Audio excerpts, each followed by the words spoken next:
She spent her 30s checking her phone every few minutes, counting likes and comments like votes in an election she never signed up for. Before leaving the house, she'd text photos to friends asking which outfit looked better.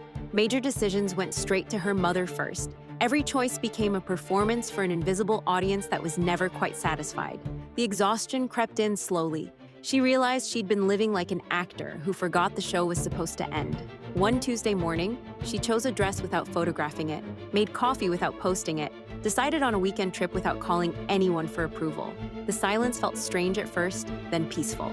She'd spent years outsourcing her self-worth to people who didn't wake up in her life every morning. Friends had opinions, but didn't pay her bills. Her mother meant well, but wasn't living her choices.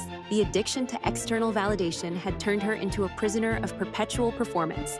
Real confidence, she discovered, sounds like your own voice saying yes without needing permission from the world.